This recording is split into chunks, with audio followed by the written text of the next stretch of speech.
Hey, welcome back to the Vintage Bubblegum Pod. I'm your host, Cal, and on this podcast, we talk about boy bands, we talk about girl groups, we talk about pop music from the late 90s and the early 2000s.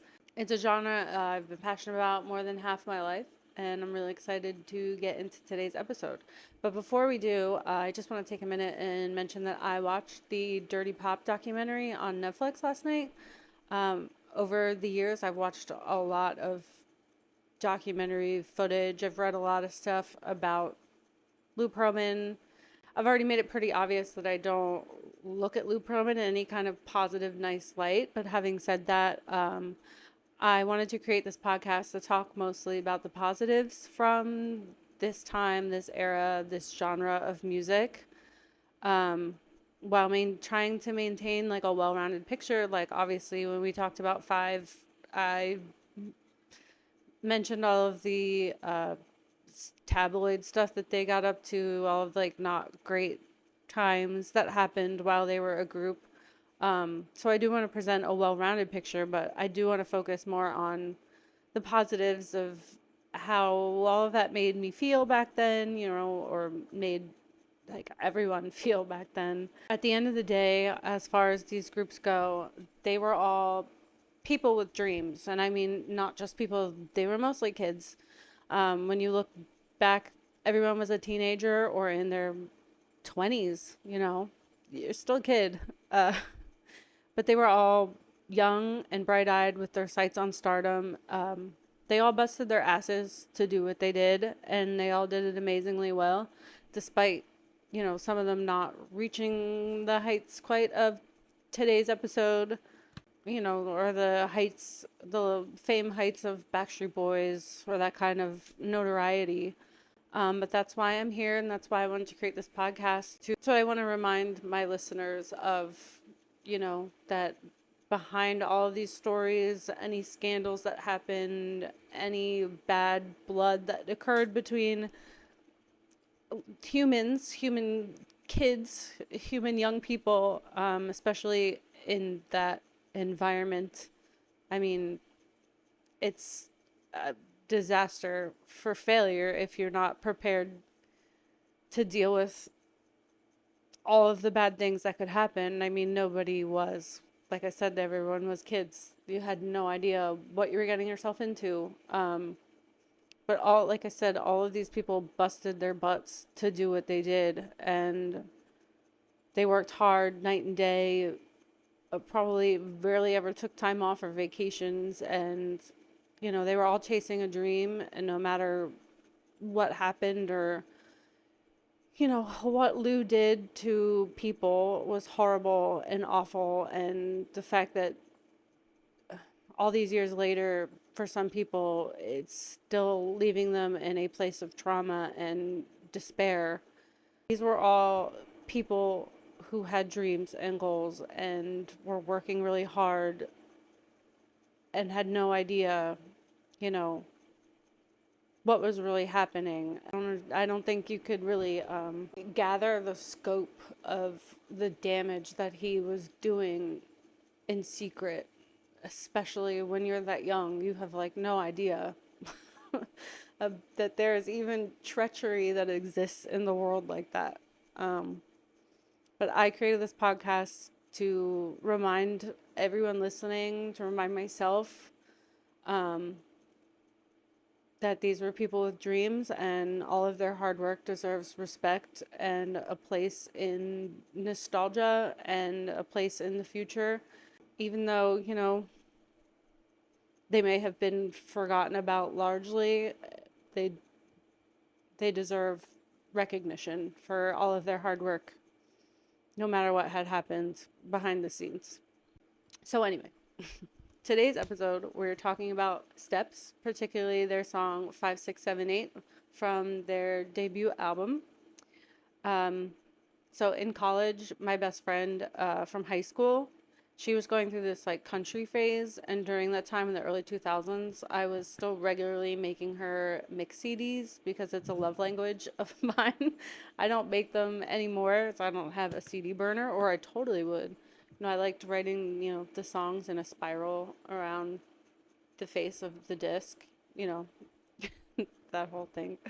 Now I just make Spotify playlists. But I remember tossing on 5, 6, 7, 8 onto one of her country jam CDs that I made her, because if I was at a college party, I totally would want to hear Steps over most things. Let's be real. But it fit into her current genre while also just being super fun. Because that's what Steps is. 5, 6, 7, 8 is absolutely nothing short of pure, unfettered dance pop gold. Hilarious in its earnestness, especially for the time. Everything was super cringe, but we didn't even realize how cringe it was back then. But I can literally, every time I hear the song, which has been a lot recently, I can't stop myself from swinging my imaginary lasso and jazz squaring to the twangy guitar and the bass thump and the techno rave sound of it. Stateside Steps was part of the Jive Records family, finding their way to opening for sister acts like Britney during her Baby One More Time tour. Early in their career, Steps touted that they were a band for the fans by way of encouraging audience participation. All of their singles were released with the band creating short dances that the fans could easily imitate, thus the basis of their moniker Steps. Member Claire stated in 2023, the original concept for us was to be a line dancing pop group. 5, 6, 7, 8 was that, but that was the plan for us forever, to just do line dancing songs. Obviously that changed over the years, but that was originally Steps' gimmick. Auditions were held on May 7th in 1997, and from thousands of hopefuls, the group was narrowed down just to 5. Members Lisa, Faye, Claire, H, and Lee. The group was formed by the writers of 5, 6, 7, 8, Steve Crosby and Barry Upton, with their manager Tim Byrne. There were originally 3 other members besides Lee, Claire, and Faye, but the other 3 left. They left the Steps before doing anything with them because they were pretty convinced that Steps were just going to be one-hit wonders, and they wanted to be a part of a project with longevity. Joke's on them. 5, 6, 7, 8 peaked in the UK at number 14 in its 8th week on January 10th, 1998, but spent an impressive 3 months on the charts, which in our last episode we talked about Solid Harmony spending 24 weeks on the charts. So given how fast singles moved at that time, especially with radio play and record sales, that was super impressive. 10 out of their 18 weeks, 5, 6, 7, 8 was in the top 20. 5, 6, 7, 8 was their 3rd best-selling single in their career in the UK, and currently stands with 72 million streams listed on Spotify. Million. That's crazy. The song hit number 1 in Australia and hit the top 5 in New Zealand and Belgium. Recorded in Manchester, England, it was released in November of 1997, with various versions of the CD single being released in the UK, Japan, and Europe, and the US. 5, 6, 7, 8 was their first top 40 hit, but it was the only one of their officially released singles not to crack the top 10. The single was certified platinum, which means more than 600,000 in sales and streaming, in December of 2020. The song was mostly well received by critics, but it was mostly thought of to be a novelty at the time, but it was truly a standout amongst their debut album here. Most of the tracks had more of a house club feel versus 5, 6, 7, 8, which is way more techno and campy, and definitely meant to be a novelty, to be honest. And it was one of their very few songs that didn't feature member Claire, who was kind of the lead vocalist of the group. It doesn't really have any standout vocal performances on it. It's very much like a group song. In March 2017, Lee stated that the group doesn't really like performing the song much anymore, but they do try to find new ways of performing it live on YouTube from their tour in 2022, I think it was. There's a version of them doing 5, 6, 7, 8, but it's to the song groove is in the heart, and it's really cool. So they try to keep it fresh by doing it like that. In December of 2001, H and Claire left the group 1 hour before they were due to take the stage to a sold-out crowd. They were unhappy. They were burnt out. They, at the time, were telling the media that they wanted to leave Steps at like the height of their fame, the top of their game. But behind the scenes, there was really a lot more going on. Claire and H would later admit that they felt like they were being ostracized by the other three in the group, creating like a really big rift between everybody. And they left Steps planning to be their own duo. As the years went by and Steps never really came back together until 2011, they reunited, citing a need in today's climate for a group like Steps, and I appreciate that. They released a greatest hits album, and they aired a series in the UK called Steps Reunion, which they all shared their private feelings and important details on the unease of everything that had happened like 10 years prior. On Steps Reunion, they admitted that member H was actually getting like preferential treatment because he was dating their manager, and he would fly like by private jets while the other members would ride by bus. So there was a lot of just bad blood forming between them back then. The series documented their first meetup since that split, and it's actually like kind of touching to watch and come together like that again after everything they had already been through. From 2011 to 2013, they continued when they announced another hiatus, but then a few years later, they reunited in 2017 once again and released their 5th studio album. And then they released 6th studio album in 2020, and in 2022, they released a platinum collection to celebrate 25 years together as a group, which is an incredible feat. In my opinion, Steps is another wonder of a group like Five. I mean, if you really take it from the release of this album in 1998 to when they broke up in 2001, they had an astonishing amount of success in 4 short years. I mean, when you think about it, 4 years is not a long time, and they smashed it in that time. And it's only a testament to the craving of that kind of music at that time, kind of pop music that just purely exists to have a good time and forget about all the worries of life for a while. For me, I mean, 5, 6, 7, 8 is a great nostalgia trip. I've gotten my daughter into it. She kind of likes it, I think, ironically, but she does know the words now, and I've caught her dancing and singing it, to herself sometimes. Because on the surface, I mean, the song's not very good. Like I said, we didn't realize how cringe we were back then. Looking back on it with nostalgia, it's like fun, but it's also like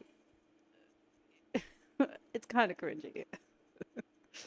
I mean, the song is like repetitive and it's kind of long. Honestly, they probably could have shaved a minute off of it and still had a great song on their hands.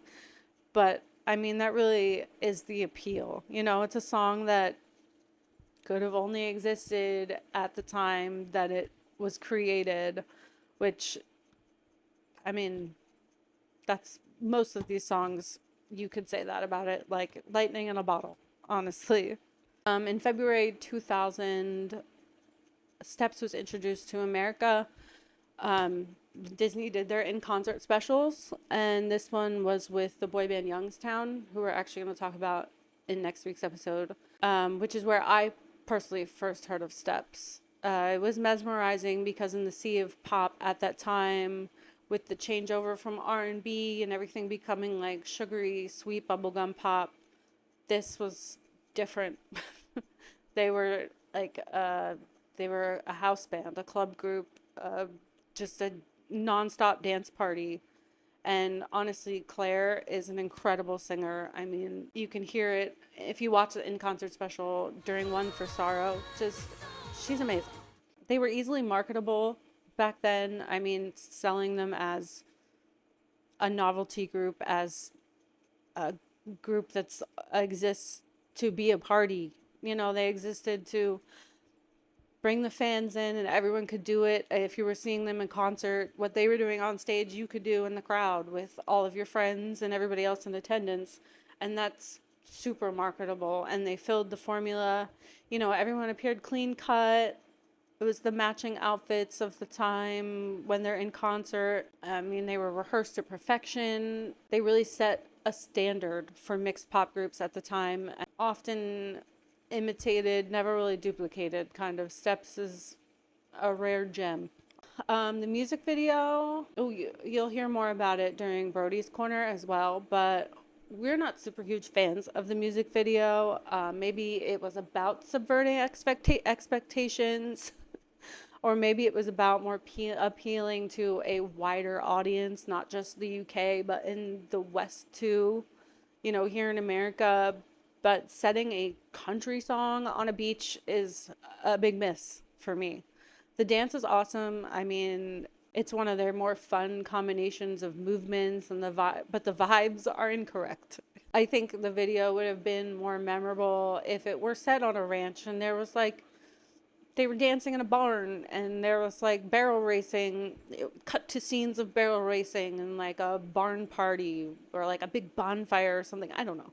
But that's just me. That's just my opinion. I mean, it is what it is. It is cringe and we love it. As for Steps right now, they are still doing their damn thing. They're still leaving their mark on pop culture. In November of this year, actually, there's going to be a jukebox musical released called Here and Now in Birmingham, England, which I honestly wish I could make it to see that. And earlier this year in February, they re-released their first 3 albums on vinyl, and they actually ended up debuting in the top 10 of the UK vinyl charts in March, which is amazing. They've explained that currently they're taking a break, but they're gearing up for a bigger comeback in the future. And I freaking love to see it. And I can't wait to see what's next from Steps. They're just so much fun.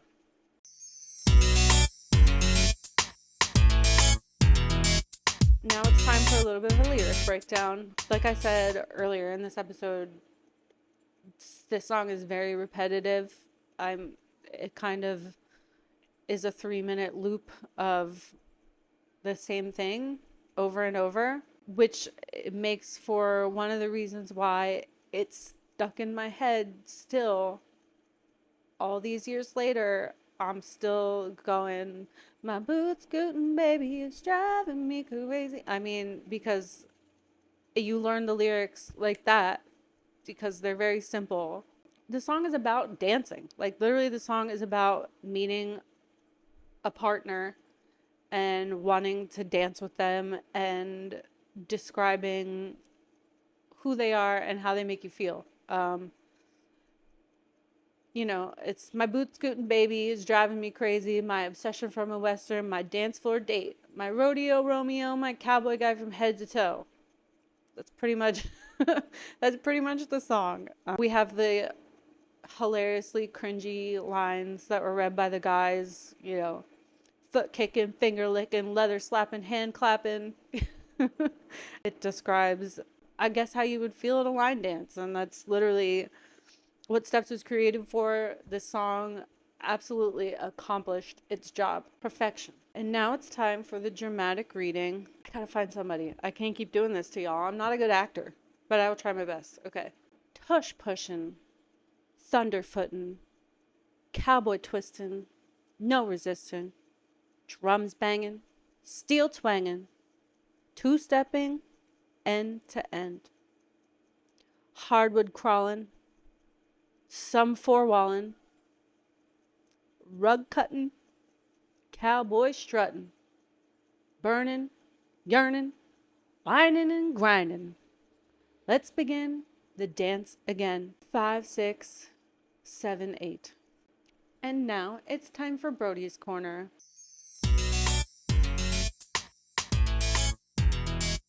I like the song, but I don't like the music video. This should be at a rodeo, not at the beach. It's classic. It's a classic one. I do like the song. I just don't like the music video because it's weird. Because they're at a beach doing stuff. I don't know why they do that. Why did they do that? Why? Why, Steps? Why? No, that's so weird. I do not like that part. You edit that on screen, Mommy, so they know what I'm talking about. Yeah, that part's weird, so I would recommend listening to it. I like the song because it's old, and I like old songs. I like the song because it's weird. 5, 6, 7, 8. Goodbye, people.